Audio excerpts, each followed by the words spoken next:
so we can start. Well, hi. Welcome to the Crypto for the Masses panel. My name's Anatol Shah.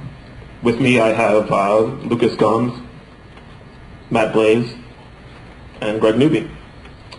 And contrary to my position up here, I am not going to try to be the moderator. I want this to be a fairly equal conversation amongst us and amongst you, the audience, as well. I welcome you to interrupt us if you would like to be part of the discussion at any point. Crypto for the masses. Crypto wasn't really a thing for the masses more than about 10 years ago. It's been used by militaries for thousands of years, but until around the time of PGP, people didn't really think about using cryptography to protect their communications or to bridge other kinds of social schemes that we sort of take for granted in reality into information space. Those social schemes being things like the concept of personal identity, which is that I look you in the face, I know who you are, and I associate some degree of trust with you or other attributes.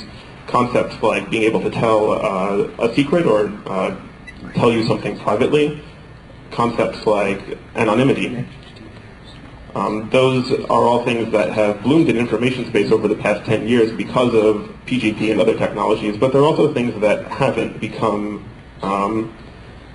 into the wide use that some people expected them to. There was a great movement of cypherpunks for a very long time, which has sort of come to an end partially because of not a total failure to make cryptography widespread among ordinary people, but I would hasten to say that maybe fewer than 1% of internet users are actively using cryptography to protect their privacy.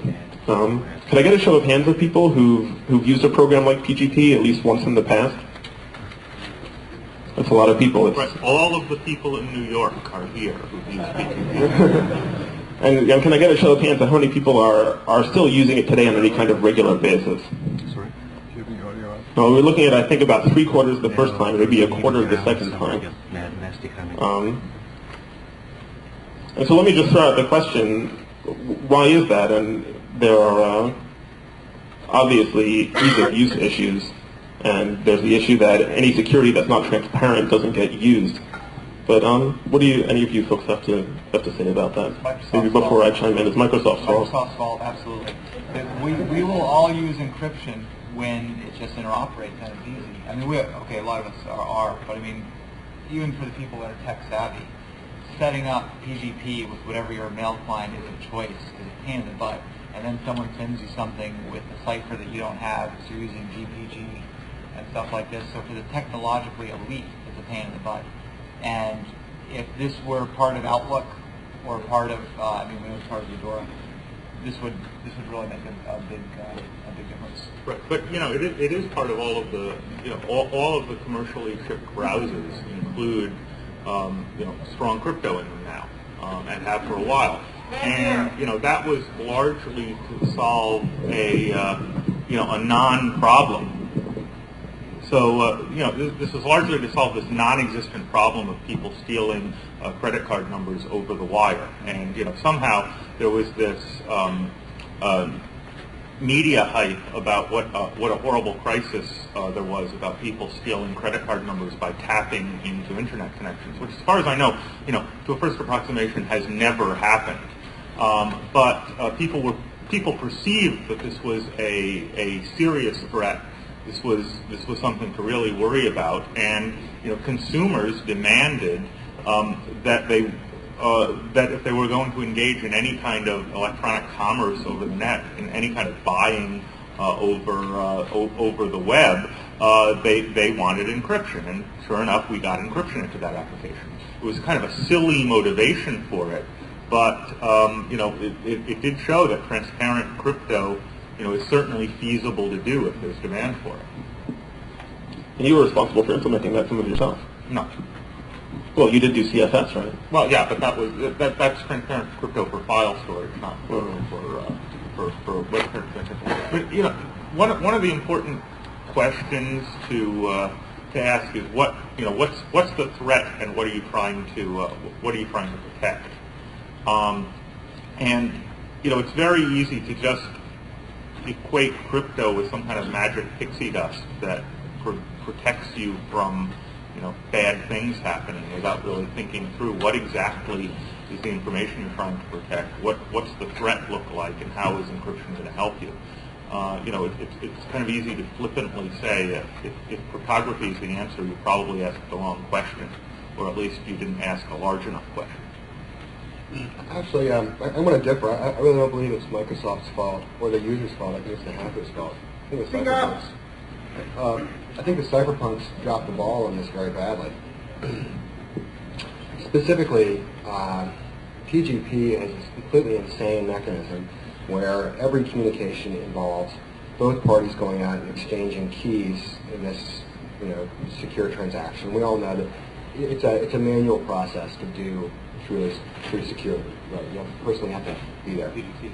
Right, and with PGP, certainly. This is a completely insane approach to security. It's far too much security for what we actually need to get a little bit of privacy. And you can see why this doesn't have a chance in hell of working. If you think about Reed's Law, Reed's Law is the value on the internet.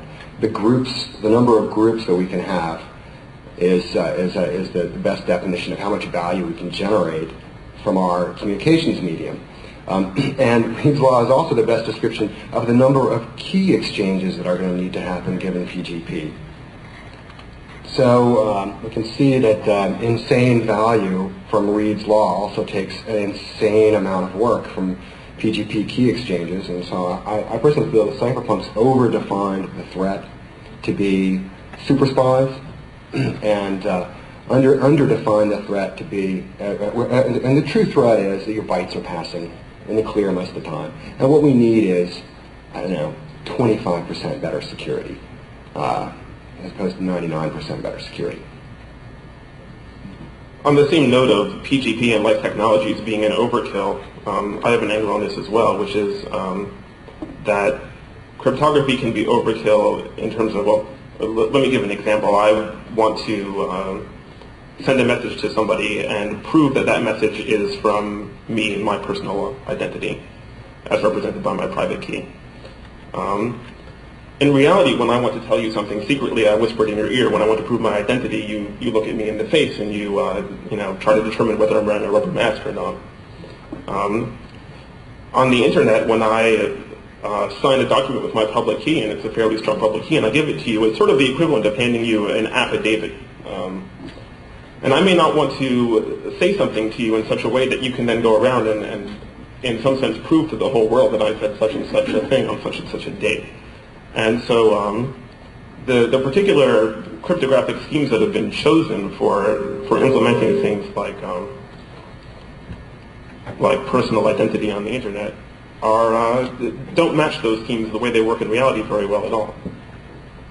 And this carries over to some other things as well, including that people talk about these hierarchies of trust, and that trust is trust in your key. It's not any kind of human trust as we know it yet. People often confuse it. And one thing that I would like to say is that the whole carrying over of anonymity onto the internet and into information space has been fairly successful. And while it is underutilized, it's the kind of thing that's been made very transparent. It works very well. And while some may argue that it's not a right, it has worked very well. Would anybody like to? Yeah, no, anonymity. Yeah. Yeah, that's the thing I'm most excited about right now. I think most of the problems of crypto for secrecy and crypto for authentication outside of the trust model problems are largely solved. It's a matter of deploying applications. The interesting open problems, I think, are, first of all, the trust model problems, and second of all, the how do you hide information that encryption itself doesn't readily protect? Things like routing in networks, things like who the source and endpoint of communications are. There are things that you can use cryptography to help you a little bit with that for, but you also need other mechanisms like mixed networks and onion routing and things like that. And we know a little bit about how to construct networks like that, but we don't know how they scale. We don't know what the practical effects of them are. There's just an enormous amount of work to be done there by people who are interested in pushing the bounds of things. And the interesting thing is all of these anonymity protecting networks require infrastructure. So, they need people to provide, relays on networks and services like that. So this is really something that that the hacker community is ripe to be very much involved with and potentially have a huge impact on the way our electronic society is formed. So that's the thing I'm most excited about these days. I think we're clearly losing the anonymity struggle at this point. I think that hackers have done wonderful, wonderful things, and at the same time, the main successes of hackers have been in the last mile as opposed to the first mile. So, for example, most of the privacy you give up is in your IP address associated with logging into websites from a browser. Trivial things like that, giving up the name of your browser manufacturer. And cypherpunks and hackers have been extremely successful with things like mixnets, which are wonderful things. But unfortunately, because the problem of anonymity is mainly a co-evolutionary race between individuals who are seeking privacy and people who want to compromise your privacy, hackers' successes have been targeted at adaptations from the opposite side that haven't occurred yet. So, for example, nobody's really tracing our IP traffic at the level of that you're talking about, which is a sensible thing, but it's not really what's happening. People are doing extremely well by tracing your IP address, browser combination. I know this. I worked for a company that optimized banner ads according to what we knew about the visitor based on what we could observe. So their browser, their operating system, the geographic location of their IP address, and so on. And I can tell you that we knew a hell of a lot about people, and we could predict what people were going to do. So we know a lot about you based on these trivial trespasses onto your privacy. And so it's a co-evolutionary race, it's the bulk of what I want to say, and we need to make sure that our defenses are the defenses for the actual threats as opposed to the most entertaining threats. Well, yeah, but that said, the time to invent the technology to address the threat is not while you're under attack. So the fact that there isn't widespread, tracing of IP addresses or huge dossiers of internet behavior being made right now, either by governments or by the private sector at the moment, doesn't mean that the fact that our infrastructure is very weak against that sort of threat isn't potentially a big problem. So I think it is very important, particularly for this community and people concerned about privacy generally, to think about these things. And we're definitely laying the groundwork. Yep. Like the techniques, the science involved behind it is the right science. Here's the thing I'm worried about. If we want to take an example of crypto that didn't quite make it as PGP and crypto that's doing quite well as secure web, right? The difference is ubiquity. The problem with anonymity on the internet is if you're acting anonymously, you're one of a very small number of people acting anonymously and therefore guilty, right? So in order for anonymity to work beyond the technical level, which I agree, we have a lot of, unfortunately a lot of them are overkill, like PGP is overkill. PGP isn't really pretty good anymore. It's really extremely, extremely good. Very thoroughly scrutinized. Yeah. Certainly from a crypto point of view. But for the web stuff, if it's not ubiquitous, we're going to have trouble saying that it's actually working regardless of how good the tech is. My colleague Laurie Craner came up with this great slogan, privacy loves company. And in these mixed networks, you really don't want to be alone. You want as many other people in there with you as possible. By the way, just a real quick story. Back in 1994, which I guess is 8 years ago now, I was at the first COPE conference. We did a crypto panel. This is a complete aside here. We did a crypto panel, and when it got to be my turn to speak, for reasons that I've never quite been able to figure out, this was late at night and presumably kind of overindulged. There was in the audience a reporter from Wired magazine, which I think is still being published, who started just mercilessly heckling. He started screaming, "Where's the crime?" Every time I tried to speak, "Where's the crime?" And just screaming. And he was, even with the microphone, he was much louder than I was. Is this person in the room by any chance? I'm just wondering, because I've been thinking, and I never got a chance to say anything. So this is. I've been waiting 8 years to be on this panel. And I've been thinking for the last 8 years that there must be some witty retort that if I had come up with would have shut him right up, and I still haven't thought of it. So the fact that this guy is not in the room at the moment is a big relief. In your pants. That's where crime is. Excuse me. Well, sort of segueing from cryptography as a threat, it needs to be addressed. Law enforcement has certainly viewed cryptography as a threat for some time. The whole Clipper fiasco opened our eyes to that quite a number of years ago, and it continues today in many different ways. One of which is, I wanted to pick up also about. Greg mentioned that PGP is not pretty good; it's too good at this point. But PGP, I think a year or two ago, really did have a terrible vulnerability discovered in a feature called, I think, additional encryption keys. And it's been argued a little bit, and inconclusively, as to whether that was an intentional sort of taint or whether it really just was an oversight. But if you examine the structure of corporations that produce cryptography that's in wide use today, whether it's Network Associates or whether it's Crypto AG, which is a well-known fiasco, or Skylink or Network Associates or whoever, it's a very sort of in family of companies. And they all have a lineage that traces back to the NSA and the other kinds of agencies that are big purchasers of cryptography. And so one thing I wanted to talk about is the tainting of cryptography. And maybe we can talk about that a little bit.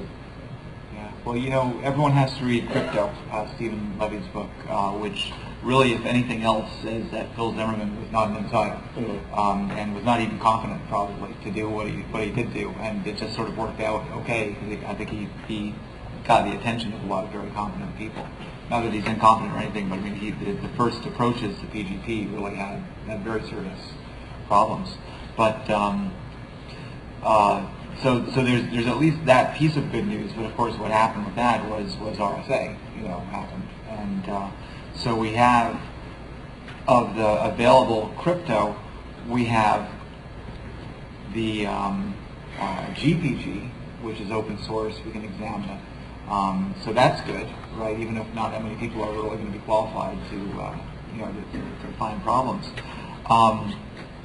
And we don't have much else. So I think you're right. I mean, we don't have that much else that we can really, at least if we wanted to, examine and increase our confidence in. And what I wanted to mention that's kind of related, maybe you can think of examples that are beyond that, but what I want to mention also is, actually this is in Schneier's book. Everyone should read Bruce Schneier, Not Applied Cryptography. You should read that too, if you can. But read Secrets and Lies. In the end of Secrets and Lies, he mentions how the secure web is a fiasco. It's a fiasco. It's not, what you have is you have sites redirecting you to other sites. You have secure sites framed within insecure sites. In other words, and those are just two examples of exactly what should be impossible. Exactly what really the secure web should prevent. So I don't know. I mean, I think there's it's a problem that there are limited people and organizations that are able to get stuff out there. But even if there's good stuff, the good stuff has to be more widely deployed. So we're really uphill. We're really facing an uphill battle out there. Yeah, I think a lot of this concentrating crypto into the hands of vendors is an artifact of crypto being specialized. Right? Now, as crypto becomes a mass market thing, you're going to see it in more different kinds of products. Microsoft notwithstanding, you're still depending on the security of things like your operating system and any other software that has access to the bits you want to protect. But it's kind of easy to focus on things like, is there a flaw in PGP? Has this piece of software been subverted? When the real problem is that crypto is so specialized that there are only a few products out there. That's the real problem we've got to solve is not just figuring out whether or not a particular piece of software has weaknesses, but also get this widely deployed, get lots of different implementations out there. I think widely reviewed as well. I think it's incumbent on the hacker community to do more of the kind of review of source code, and when it's a black box, more of the kind of black box review, just hammering it with data it doesn't expect, and giving us a level of assurance or non-assurance in these products that we can actually trust. Let me make a plug for curriculum too, because in most colleges you can't take a course in crypto. Or if you can, it's a one-semester course, entirely mathematics, usually like a fourth level, math course. So, the people that get into crypto programming are there often by accident, not by design. It would be nice to have some of that designed. Yeah, crypto is a lot of fun. The math of crypto is fun. That attracts a lot of people into it. It has these nice properties that there are things that are obviously impossible that it turns out you can do, and there are things that are obviously very easy that turn out to be really hard. The math aspects of crypto are fun. The software aspects of crypto are also a lot of fun. They're interesting. You can build applications that do surprising things. Lets you separate out message security from media security, and since media is intrinsically insecure, that's nice. The problem that we've got is that the people who know how to build secure applications are, for the most part, writing the crypto code, which then runs on Windows, right? And the software, the crypto parts of the software might be completely bulletproof, but if you're running it on an out of the box Windows machine, what's the point? I think so we've got crypto is not the same as security, but it's easy to focus our attention unevenly. Crypto is, I think that crypto is a more interesting subject than just the mixing up of bytes, the obscuring of bytes so that they're hard to read. Thanks. And I think that knowledge is sort of progressing slowly because it's a genuinely hard set of problems. So that there's few guys who know how to analyze the security of an algorithm and find, for example, interesting flaws or unknown flaws before. They're sort of so immersed in the process that it's harder to see the bigger crypto problems. So I think, for example, that the biggest successes of crypto have been in the general area of information theory. So, for example, it's less interesting to me in terms of my privacy to know that I can encrypt my bytes as to know that I can obscure the graph leading to my name in a context that I want to keep private. And that's a big success in terms of cryptography, and it's a more doable algorithm. So, for example, I certainly can't force anybody who has a link pointing to me that I don't like to encrypt their bytes or to get rid of them. I can't. It's very hard to maintain a NIM for long enough that it's useful, and at the same time for short enough that there isn't enough information attached to it that it can lead back to you. So that's a genuinely hard problem in crypto, but we now know that you can, for example, obscure a graph. So an example is I'm giving a talk later on today I'm going to try to push the far left of digital politics as far as I can take it. And I don't want that attached to my resume for obvious reasons. I'm not personally ashamed of it, but when I go into a job interview, I don't want people to be thinking about my sexual history, my political history, and other stuff like that. So I want to keep a little bit of privacy. And so I took a simple step of using a pseudonym. And the purpose of that pseudonym is to say that graphing back to me, following those links back to me in something like Google is unlikely to hurt me. So to sum this up, I guess my answer to Anatole's general point is that it's a little too hard to do this stuff for a few defections on the part of network associates to really be key. It's progressing slowly, and it's really hard. I mean, capability security just got hit, in the past couple of years, and it's obviously a huge tool, and it's going to take us a long way, and it's brand spanking new. So. Well, on the flip side of government being afraid of encryption, I'd like to present one idea that I have about why encryption is good for government and good for law enforcement. The traditional thinking obviously has been that if you, well, let me take a step back even further from that and just talk for a second about the way law enforcement sort of views the internet, which is that unlike the real world, you don't have to physically travel to see what's going on the computer network. You don't have to go through a lot of the same kinds of things.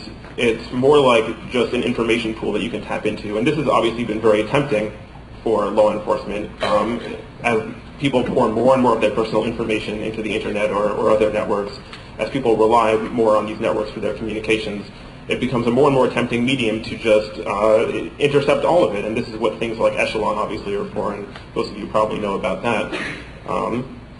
And this is really an unnatural thing for such a dragnet approach to be used on such a broad variety of communications.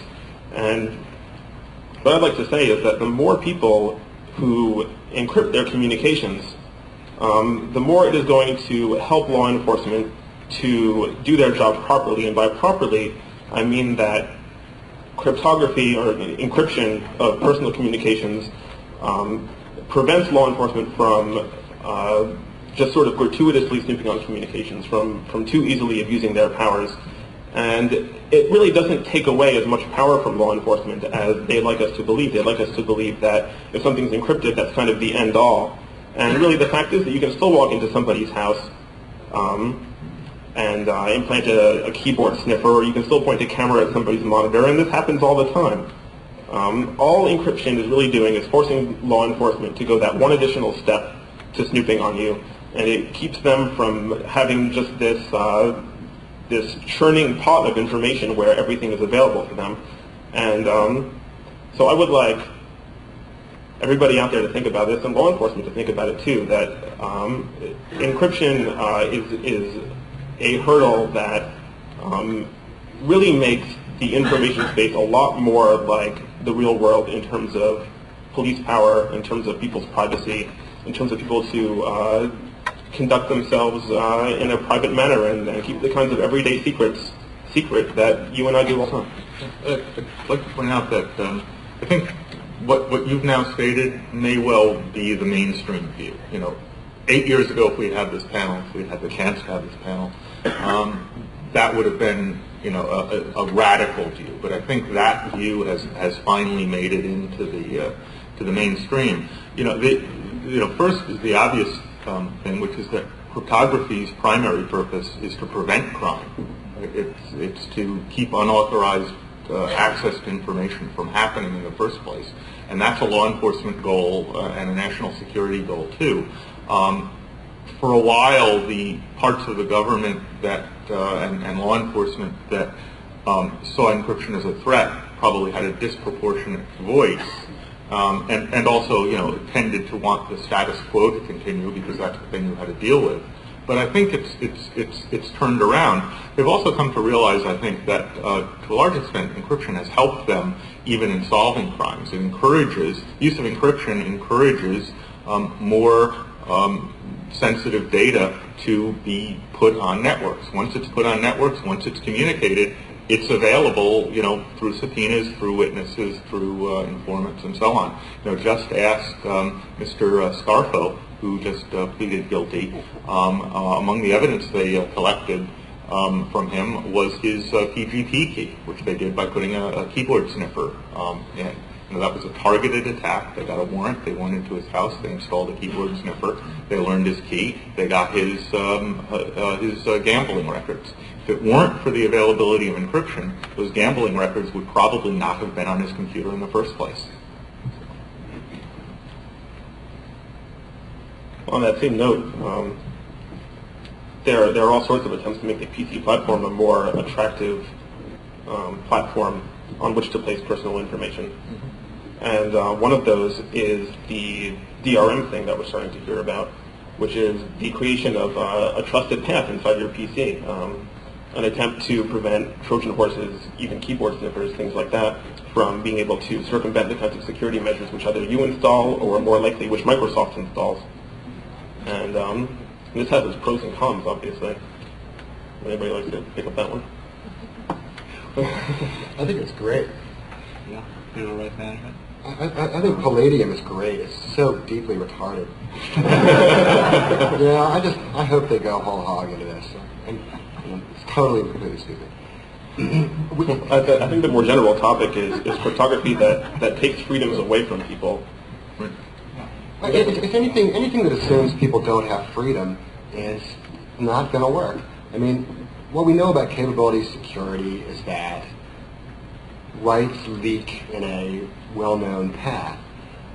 And what Palladium does wrong is it assumes that rights aren't going to, even though the path into your computer is from you, right? It says, well, the path into your computer is from Microsoft, right? It's so wrong. It's so deeply wrong. There's a huge difference between the E language and Palladium. Excellent. I say go for it. Do it. Yeah, unfortunately, my doctor tells me I'm not supposed to talk about digital rights management. My blood pressure goes up too much. But the real problem the thing that makes my blood pressure go up the most is the subversion of the word of the idea of trusted. They talk about trusted computing platforms, but what they're really saying is trusted by people who don't own the computer to prevent the owner of the computer from doing what they want with it. Which is not what I intuitively think of when I think of something I own being trustworthy. This attempt to build machines that are hostile to the interest of their owner seems to be misguided from all sorts of point of views, not least of which security. I want to understand what's running on my computer for security reasons, if nothing else. I was going to say the thread on the cypherpunks list lately has been about the demise of the general purpose computer, and that's something that probably has, we have a cell phone and we have PDA, so there's something in that in a positive sense. But I think really the only effective way that the full DRM could happen, to me anyway, when I think about this, is to not have a general purpose computer, to not have a general purpose operating system, because if you have a general purpose computer, whatever's in place, we're going to bypass, if we want. Yeah, but maybe we can save ourselves some time. A quick show of hands. How many people here think digital rights management is a good idea? Okay, we don't really, so there's no convincing we need to do. Okay, great. Choir is I think we should try to do it. I think, just let it happen, man. Anybody wants to pass a digital rights management bill, donate money. Give them, really, I mean, the science is so broken behind Palladium that nothing better than could happen. Just because it'll be so easy to bypass. It'll be so easy to bypass. I mean, in addition to refueling it, just be able to bypass. I mean, try to prevent me from installing a keyboard sniffer on my own machine. I don't think so. Just kind of. Well, there's another term that's been subverted, which is sort of tampering, right? People talk about tamper-resistant hardware, and the tamperer here is the person who bought it. This idea that I can buy something and tamper with it seems very strange to me. Right? Yeah. Like a tampered evident bottle of pills. Right. That's still tampered evident. Someone's raising their hand. I think that the problem with Palladium isn't that we could bypass it, but it's the people who couldn't bypass it that represent the majority of computer users that is the problem. According to the right. Well, yeah, but Yeah, people... we have to repeat the question. Oh, yeah. Well, so the question is, or the comment is that maybe people in this room will figure out a way to bypass palladium, but if 90-some% of regular users don't, then they win. They got their goal of restricting use.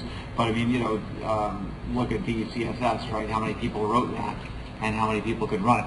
So if you have software that anybody can run, and you have the DRM, which is preventing common things from happening, like playing your own DVD on your own computer or whatever the next example is, then of course many people will run it. So yeah, and not everyone, right? A lot of people that will never download some strange program and run it, but people that want to will be able to. Well, I should just point out that on a factual level, that part of the practical claims of the Palladium effort are to specifically counteract that. They say that one person will break a encryption scheme or break a DRM scheme, and but they won't be able to propagate it from machine to machine. But I want to say, I want to respond directly.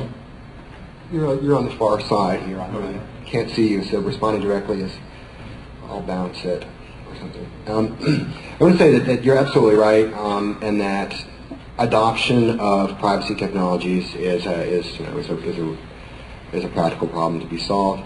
We've seen in some few areas that people have been willing to adopt privacy technology. One of the few areas I know of is that a lot of people really are paranoid about cookies. And so there has been, and regular users do turn off cookies. So I can think of at least one example in nature of regular users, taking a little bit of trouble to protect themselves. So it's not necessarily absolutely 100% true that it's hopeless. Yeah, but by the way, there's a tendency for us to get a little, I'll be talking about this a little in the panel tomorrow on laws and rights, but I'm a little less optimistic that, just let them go ahead and do their worst, it's such a stupid idea. As techies, it's tempting to say that, but, laws and market forces are still powerful, even when they're wrong.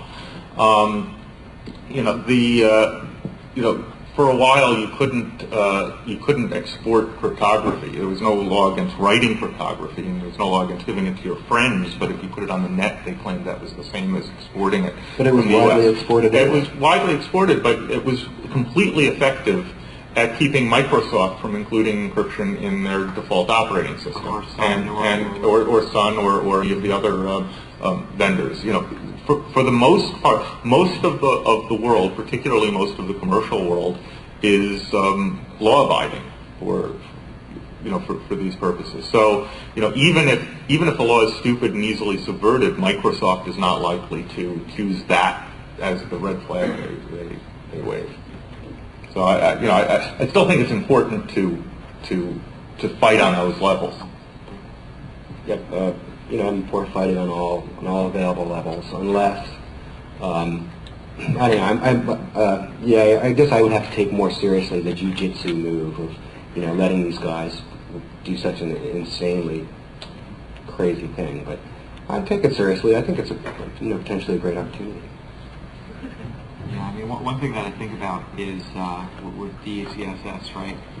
We would like to think that we won DCSS because, not a court case, but I mean that we won the ability to play our DVDs on the computers that we have because we can go and download different things. In practice, code doesn't work anymore, DVD encryption scheme changes, we lost. We can't play with our DVD we want on whatever computer we have. They won.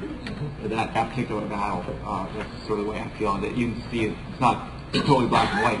Basically, I see that we lost.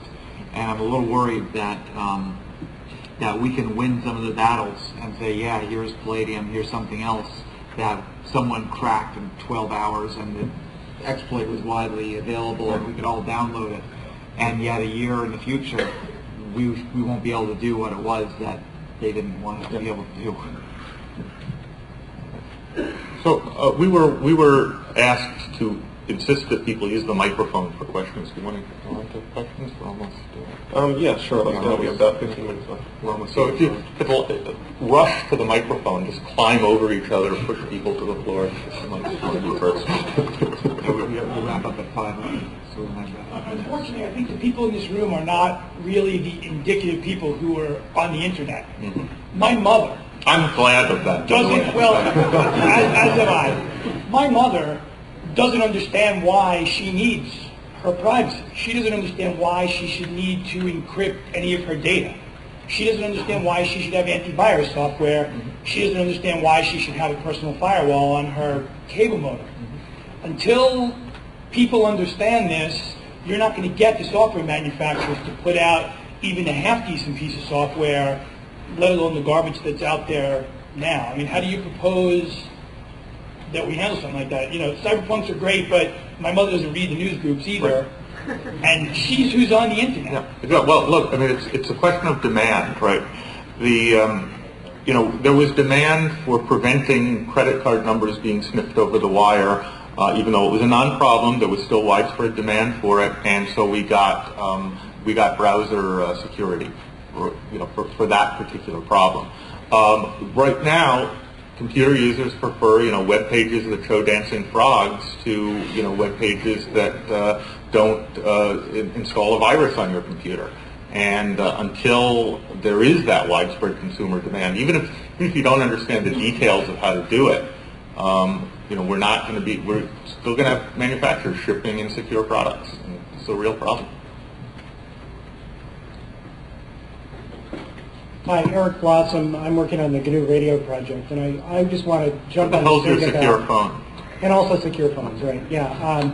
Yay, go team. But I wanted to just specifically address, I think it's a bad move to just say, let them go at it. We've run into it already in doing free software HDTV receiver, that they are really trying to, I mean, they've got their objective, and I say they as pretty much content providers, movie companies right now, but RIA, MPAA, really want to prohibit people from building equipment that does what the customer wants it to do. And they have gone so far as to draft legislation that would ban, for example,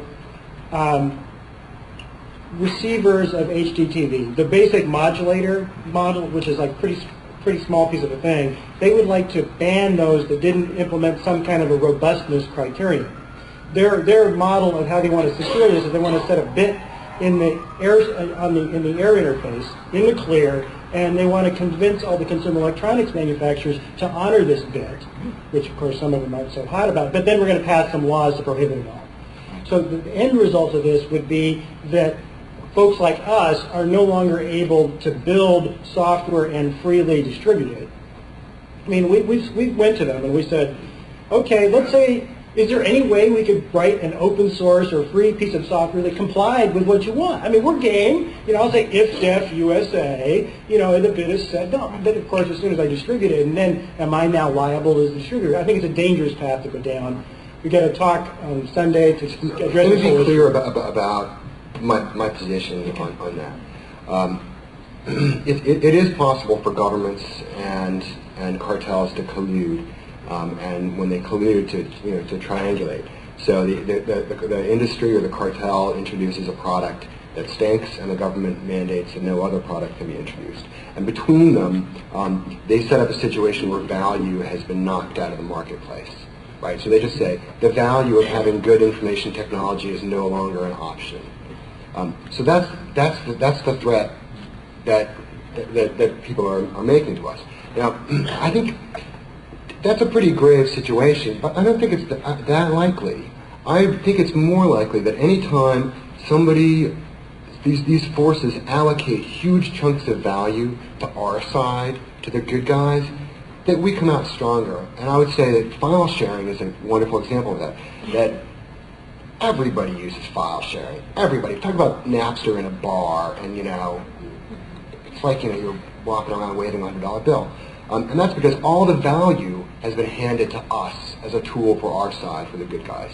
And Palladium is nothing but a value suck. It is 100% about removing value from consumers and handing it to us to play with. So I think it's potentially a wonderful strategic tool. And have to be convinced otherwise. Get your software written. Yeah. That's the most important thing. Yeah, Eric's right. I mean, the open standards are not being applied to a lot of these, it's whatever cartels or whatever you want to call them. And this does create a problem if one of our fundamental devices refuses to do whatever it is that our software wants to tell it to do. And I think we're going to be seeing more devices like that. Afternoon, gentlemen.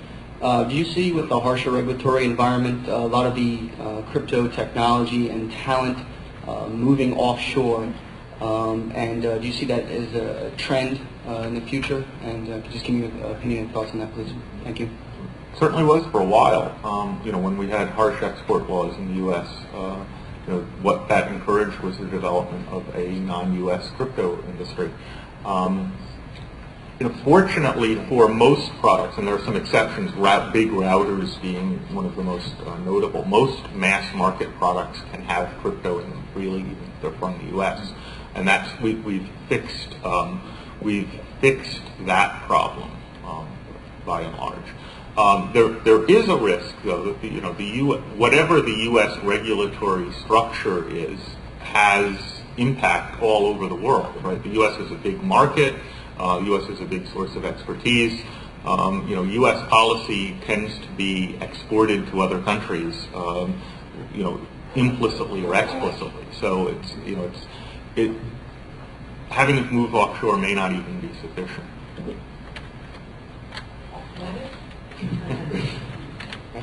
Hi. I think really that there's a problem of demand for crypto. There's certainly demand at the very high end. Nicky Scarfo, if he weren't in prison right now, probably would have paid a lot more money for his crypto. He probably would have paid somebody quite reasonable money. But his crypto was fine. They installed it. The problem is his operating system sucked. His implementation he used Windows. Right? Nicky Scarfo is in jail for being a user of Windows. The total implementation of the system. I believe there's a market for the high end where you have a completely secure system and a high threat model. But the reason we're interested so much in average user privacy is to have a larger pollution set. It doesn't really do any good to have a small number of users of, say, Mixmaster if it's only the people that really care about security that are using it. However, if all Hotmail accounts were equally secure, then we'd be protected. Right. How do you get cover traffic? How do you convince people to provide cover traffic for the real users of crypto? I don't understand how to do this. It's an excellent problem. You have to convince people that there is an application that your mother needs for anonymity. There hasn't been, this was a great phrase I heard on a panel at some of the conference, I wish I remember came up with this phrase. There hasn't been a privacy Valdez, right? The spill of personal data yet that's been perceived in the public. Once there is, that might be, it's certainly inevitable. Once it happens, that might be the event that causes people to wake up and say, I'm worried about all this data about me. I'm worried about my habits being monitored. But I agree. Right now, it hasn't happened yet, and it needs to before you'll get to cover traffic. So it has to get worse before it'll get better. Has to. Yeah.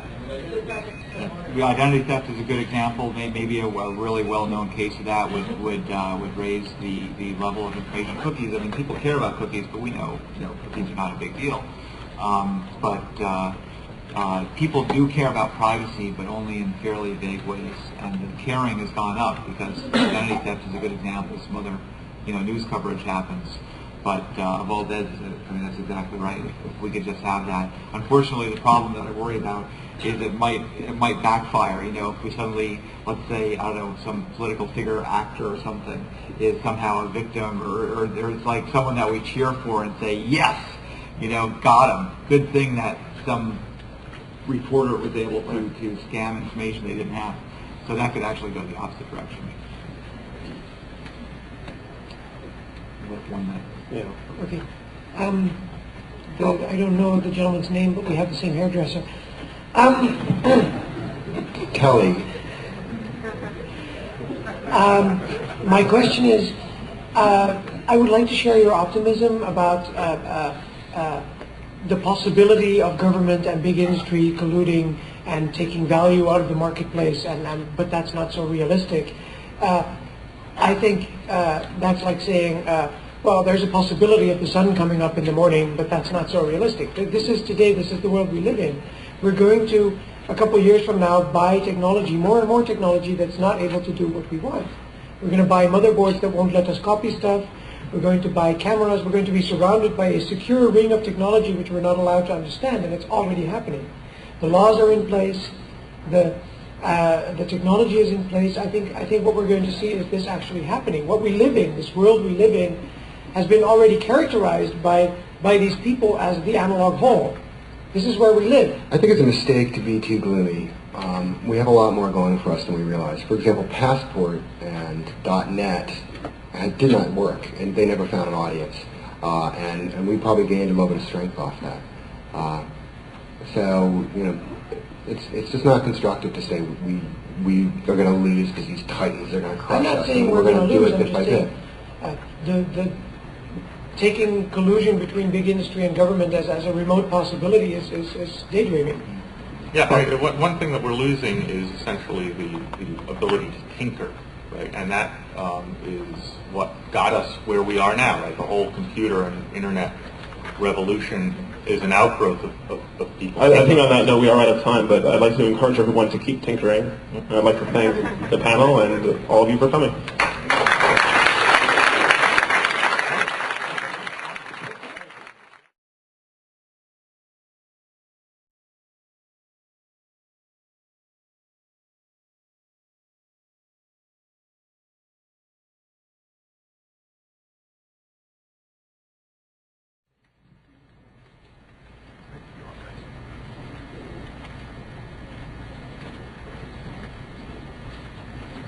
So we can start?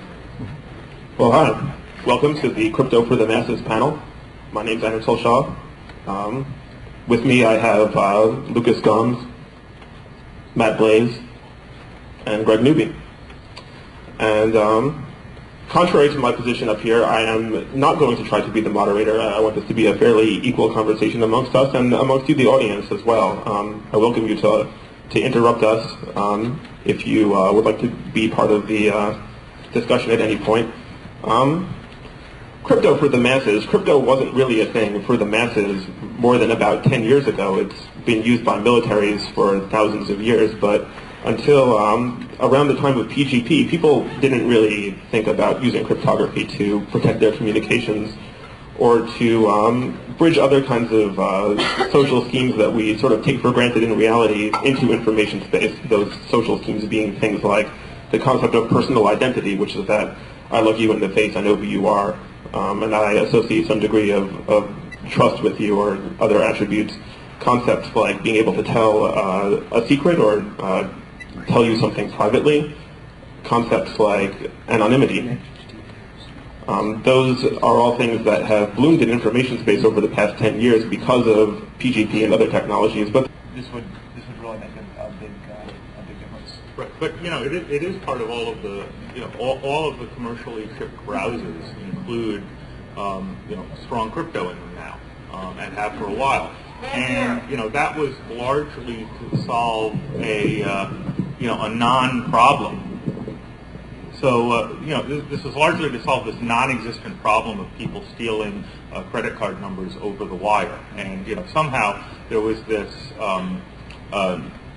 media hype about what a horrible crisis there was about people stealing credit card numbers by tapping into internet connections, which, as far as I know, you know, to a first approximation, has never happened. But people perceived that this was a serious threat. This was something to really worry about, and you know, consumers demanded that if they were going to engage in any kind of electronic commerce over the net, in any kind of buying over the web, they wanted encryption, and sure enough, we got encryption into that application. It was kind of a silly motivation for it, but you know, it did show that transparent crypto, you know, is certainly feasible to do if there's demand for it. And you were responsible for implementing that some of yourself. No. Well, you did do CFS, right? Well, yeah, but that's transparent crypto for file storage, not for web transmission.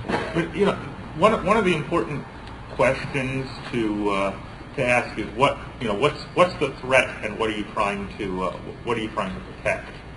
And it's very easy to just equate crypto with some kind of magic pixie dust that protects you from bad things happening without really thinking through what exactly is the information you're trying to protect, what's the threat look like, and how is encryption going to help you. It's kind of easy to flippantly say if cryptography is the answer, you probably asked the wrong question, or at least you didn't ask a large enough question. Actually, I'm going to differ. I really don't believe it's Microsoft's fault or the user's fault. I think it's the hacker's fault. I think it's cypherpunks. I think the cypherpunks dropped the ball on this very badly. Specifically, PGP is this completely insane mechanism where every communication involves both parties going out and exchanging keys in this secure transaction. We all know that it's a manual process to do. It's really secure. Right? You personally have to be there. Right, and with PGP, certainly. This is a completely insane approach to security. It's far too much security for what we actually need to get a level of privacy. And you can see why this doesn't have a chance in hell of working. If you think about Reed's Law, Reed's Law is the value on the internet. The number of groups that we can have is the best definition of how much value we can generate from our communications medium. And Reed's Law is also the best description of the number of key exchanges that are going to need to happen given PGP. So we can see that insane value from Reed's Law also takes an insane amount of work from PGP key exchanges. And so I personally feel that cypherpunks over-defined the threat to be super spies and under-defined the threat to be, and the true threat is that your bytes are passing in the clear most of the time. And what we need is, 25% better security, as opposed to 99% better security. On the same note of PGP and like technologies being an overkill, I have an angle on this as well, which is that cryptography can be overkill in terms of, let me give an example. I want to send a message to somebody and prove that that message is from me and my personal identity, as represented by my private key. In reality, when I want to tell you something secretly, I whispered in your ear. When I want to prove my identity, you look at me in the face and you try to determine whether I'm wearing a rubber mask or not. On the internet, when I sign a document with my public key, and it's a fairly strong public key, and I give it to you, it's sort of the equivalent of handing you an affidavit. And I may not want to say something to you in such a way that you can then go around and in some sense, prove to the whole world that I said such and such a thing on such and such a date. And so the particular cryptographic schemes that have been chosen for implementing things like personal identity on the internet don't match those schemes the way they work in reality very well at all. And this carries over to some other things as well, including that people talk about these higher. There are also things that haven't come into the wide use that some people expected them to. There was a great movement of cypherpunks for a very long time, which has sort of come to an end, partially because of not a total failure to make cryptography widespread among ordinary people, but I would hasten to say that maybe fewer than 1% of internet users are actively using cryptography to protect their privacy. Could I get a show of hands of people who've used a program like PGP at least once in the past? That's a lot of people. Right. All of the people in New York are here who've used PGP. And can I get a show of hands of how many people are still using it today on any kind of regular basis? Sorry? Do you have any audio on? No, we're looking at, I think, about 3/4 the first time, maybe 1/4 the second time. And so let me just throw out the question, why is that? And there are obviously ease of use issues, and there's the issue that any security that's not transparent doesn't get used. But what do any of you folks have to say about that? Maybe before I chime in, it's Microsoft's fault. Microsoft's fault, absolutely. We will all use encryption when it just interoperates and it's easy. I mean, a lot of us are, but I mean, even for the people that are tech savvy, setting up PGP with whatever your mail client is of choice is a pain in the butt. And then someone sends you something with a cipher that you don't have, so you're using GPG and stuff like this. So for the technologically elite, it's a pain in the butt. And if this were part of Outlook or part of, we know it's part of Eudora,